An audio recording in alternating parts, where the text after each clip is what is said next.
Now we're going to do something we've never ever done before on the all-live Top of the Pops. We're going to play part of a record.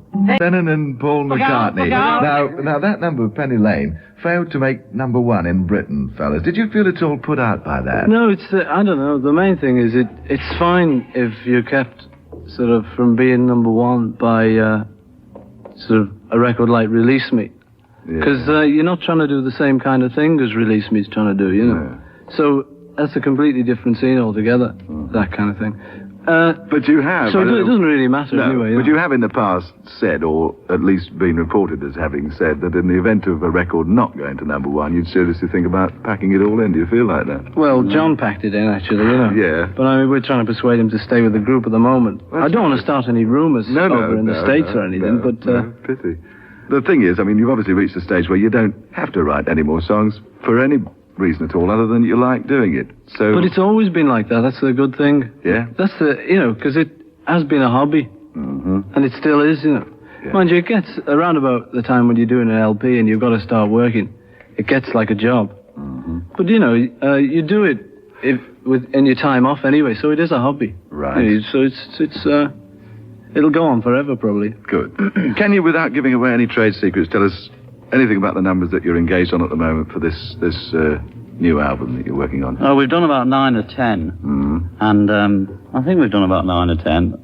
And there's a couple of strange ones, a couple of happy-go-lucky northern songs. And a couple of whimsical, you know, folk... medieval guitar. Folk rock. Have you this time augmented again, used any strange lineups at all? Yeah, we've used sort of things that aren't us, you know, quite a bit. We used the monkeys on a few of the tracks. Yeah, right. Yeah. But they wouldn't go along with the TV series that we had planned for them. Yeah. Has George written anything this time? Oh, yeah, he's done a great one. Yeah. Great one. A great Indian one. We came along one night, had about 400 Indian fellas playing here, and it was a great swinging evening, as they say. Yeah, so there's a few things going on. Yeah. Is there going to be another Beatles film? Yes. Oh, yeah. As soon as we finish this LP, we'll be starting on this mythical film that we've been on about for the last We want to do a TV show and a film, you know, so the next. And is touring now completely out everywhere? I reckon so, yeah. Well, the thing is, we're working on an act where we run on in brightly coloured suits and switch on 5 tapes. Yeah. And then we do a juggling act at the front of the stage while these tapes play Beatles melodies. Yeah. Why is it? I don't know why this microphone sends you balmy, because when I was talking to John earlier, he was quite serious and said, no more tours. No, that's the only possibility. You never know, you know. No more tours, no more She Loves Yous, you know.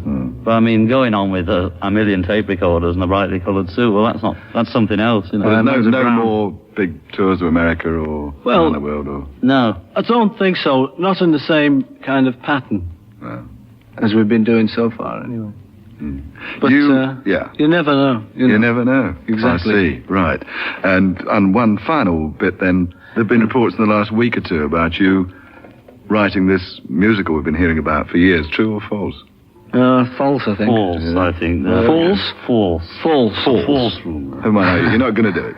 I don't think so. Unless it was a musical with 1,000 tape recorders and brightly coloured costumes. Something like that. Then that'd be another We're no thing. nearer then, this projected musical. No, we're not going to write all of those kind of things, though, you know, we might do in the next few years, you know, but this is the idea, to give us a chance to try other things, you know, but we don't know what they're going to be yet. Yeah.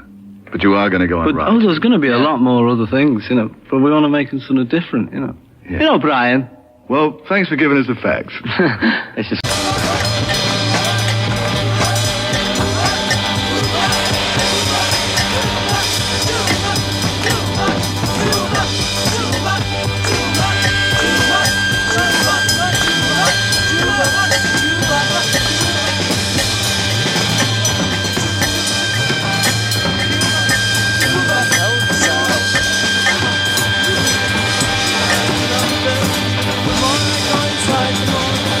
See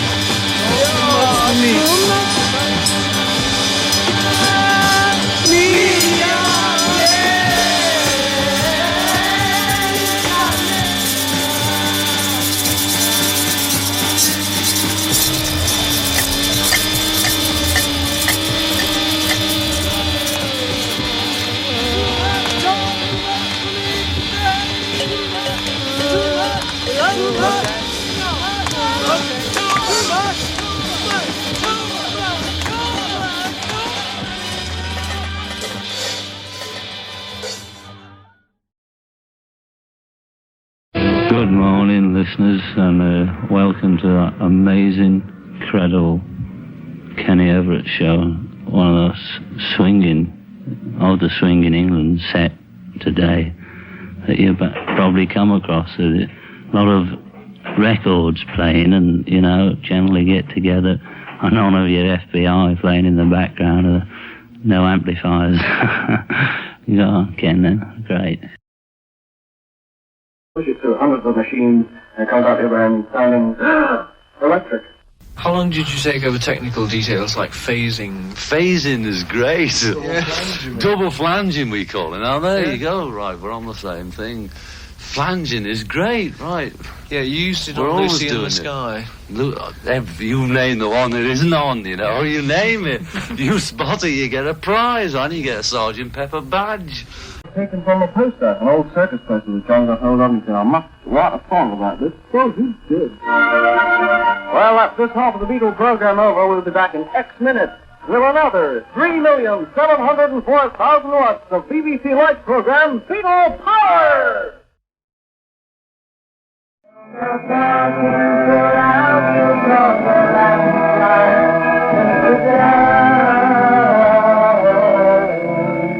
They really are a good group, aren't they? They're going to be an even bigger group now because, well, they've just been joined by another Australian, a young man 21 years old called Vince Maloney.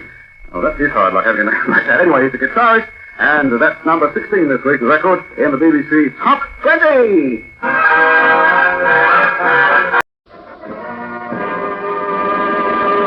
From the stage of the Playhouse Theatre, London, the BBC Light Programme presents the Ivor Novello Awards for 1966.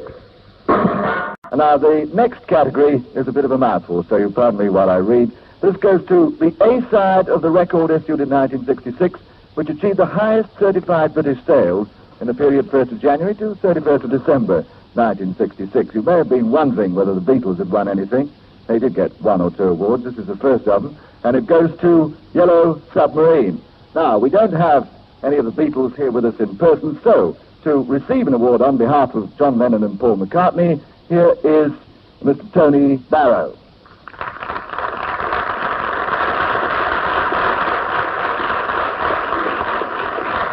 And Tony, having taken the statuette for John and Paul, it's the turn of the publishers, of course, Northern Songs, and none other than Dick James.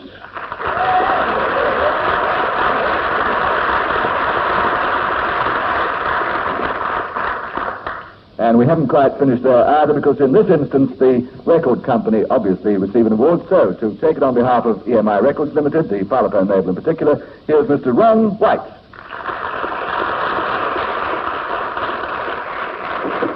And as I said, the Beatles are not actually with us in person, but we did manage earlier this week to corner them in EMI studios and obtained an interview with John and Paul.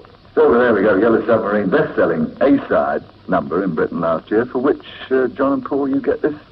And we are truly grateful. Great. That is really wonderful. Great. That's I see it's inscribed on the side of it. That's another one for Brian's piano. Well, this is wonderful, Brian, and I'd like to thank everybody on behalf of John, George, Ringo, and myself. Yes. Thank you. Good. Hooray. The gentleman responsible, who was principally responsible, Paul or John? Paul, John, really. No. I see. Yes, no, it's the old Patty, you know, the old vaudeville. I suppose I thought of the idea, and then John and I wrote it. There's your correct answer, Right. Brian. Yeah. What were you setting out to write? I mean, did you think of a song for Ringo in the first place, or what? I just sort of thought we have to have a song that was sort of a bit of fantasy in it, you know, and the only way to do that would be to have it so kids could understand it, and anyone could take it on any level. Mm-hmm. Multi-level song. Yeah. I had a funny sort of story that you used to perform this on the Joanna to your nephews. Is that all wrong? No, that's all wrong. That was Mozart's piano concerto. Oh, but John, when I was talking to you earlier, before we started recording, you said it was in effect written as two separate songs. Yeah, I seem to remember, like, the submarine, the chorus bit you coming in with. Yeah. And wasn't the other bit something that was I had already going? And we Yeah, put it right. together Yeah, it was one of to those. make sense, you know, to make it into... He had the bit da-da-da-da-da-da. With Ringo in mind again. Yes. Always thinking of him, you see. At times like this. And that's what happened. And they like gelled. Yes, it just gelled together and... Made that great British number. Yes. We're going to hear that great British number because aided by Andy Silver and Ross McManus, here is Yellow Submarine, sung for us by Larry Gretton. And now on to the most performed work of the year.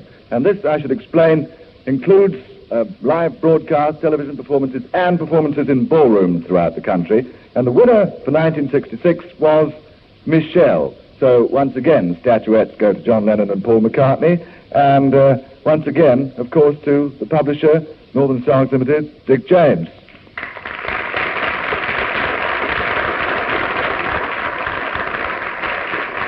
When I spoke to the Beatles the other day, I asked Paul if he even remembered this song. Michelle, My Bell. I know the one. Good. Did you write it or did John? Well, you know, I think Paul wrote that one. I remember saying, why don't you pinch that bit from so-and-so's song? And he said, right. What was it pinched from? Not telling. Oh, you know, it was pinched from something. Most of them are, Brian. Are they? But you've got to own up, eventually. So, no, it's just a slight pinch, but you'd never notice, you know. No. And I mean, I couldn't tell you because the PRS are probably listening. I see. It's a wonderful award, and we'd like to say Bon Nuit. Oh, we got French song. Yeah, and all that. Yeah. He's so quick. Thank you very much. Here's your statue. Thank you. Thanks. And we come now to another runner-up, and this is the last award to be presented today to the Beatles. They have become runners-up to themselves. So, to relieve Mr. Dick James of the strain, because he's bowed down under the weight of bronze statuettes, to receive the certificate for the runners-up in this section from Northern Songs Limited, Lionel Conway. And I did ask the Beatles a little bit about this song, so give us the inside story on Yesterday, John Lennon. Ah, well, this is John saying I don't know anything about that one. Hand you over to Paul. Well, this is Paul taking up the story in a slight holiday villa in Corsica. Yeah. Strumming away on a medieval guitar. Mm-hmm. I thought, scrambled egg. But I never could finish it, and eventually I took it back, and with the ancient wisdom of the East, John came out with Yesterday. So I thought, that's enough of a story for that one.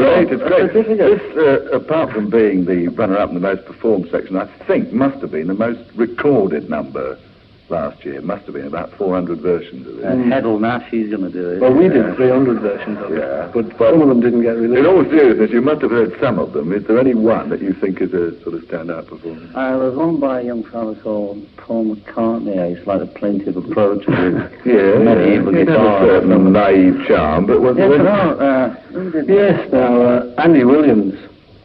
Now, Andy Williams, the voice on his strings was wrong. Yeah. That was the trouble with Andy's version. There was Matthew Monroe. Did you like that one? Yeah, right. That was very nice. Now, that was arranged by a good friend of ours, Charlie Drake. And he did a very good arrangement. I like to thank him personally. Yeah, good. So, would you say that probably is your favourite version of them all? Well, I think Charlie Drake's version. Yeah, Charlie. Yeah, I agree. And Charlie Drake and Matt did a fine record on that. Good. Here's your certificate. Thank you, Brian. Oh, boy, publisher Dick James has just told me that I made a slight error in my estimate that about 400 versions of Yesterday had been recorded. In fact, throughout the world, the total is just under 500. Here's another performance from Andy Silver.